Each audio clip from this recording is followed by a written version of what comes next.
Shalom, this week's Sedra Shelach. Securing entire cities has once again become a topic on the consciousness of the Jewish people. While securing entire towns was an ancient concern in biblical times, for centuries it seemed that securing entire cities wasn't an issue of concern. Nations built up national armies that guarded the borders, and anything and anyone inside those borders was safe from attack. When the Jewish people began returning to Eretz Yisrael 150 years ago, they faced a unique problem, an enemy embedded with them in the same land. Establishing a national army protected the Jewish towns from invading armies like Egypt, Syria, and Jordan. But towns were vulnerable to terrorist attacks from Fedayeen fighters coming in from foreign countries, but also from Arabs that lived in neighboring villages inside of Israel's borders.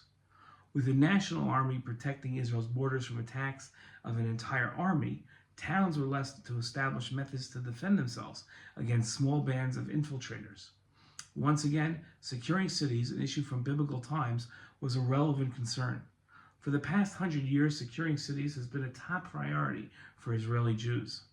In this week's Torah portion, we read about the spies and their mission to scout out the land of Israel before the Israelites' impending attack. When Moshe sent them to scout the land of Canaan, the Torah says, he said to them, "Go up there into the Negev and onto the hill in the country and see what kind of country it is. Are the people who dwell in it strong or weak, few or many? Is the country in which they dwell good or bad? Are there towns they live in open or fortified?" Moshe's concern can be split into two categories.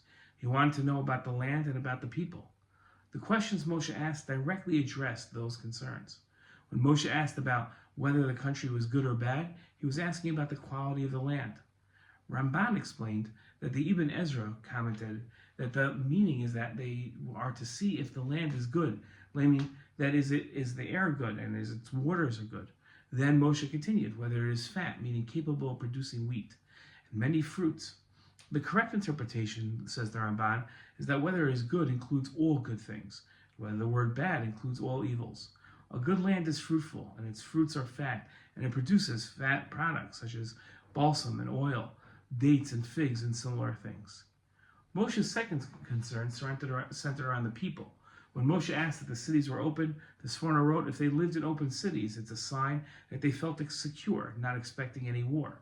And when Moshe asked if they lived in closed cities, the Sforno wrote fortified towns, suggesting that the inhabitants were afraid of being invaded.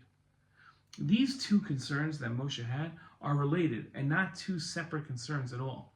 When a land is good and can provide for its people, the people are healthy and confident in their ability to protect themselves. They don't utilize walls to protect themselves because they don't fear attack. A land that provides for its people, that can satiate its people, is a land that breeds confidence and strong people. Now, while good fences make good neighbors, and prevailing popular opinion is that a fence surrounding a town is the best deterrent and defense from attack, the facts on the ground say otherwise. The most secure towns in Israel, from cities to small settlements, don't surround themselves with fences or walls for their protection. They take other measures to make sure they don't need to fear an infiltration and an attack. Their confidence stems from the land that produces so much. This is an important lesson we learn from Moshe's concern from the spies to address. Shabbat Shalom.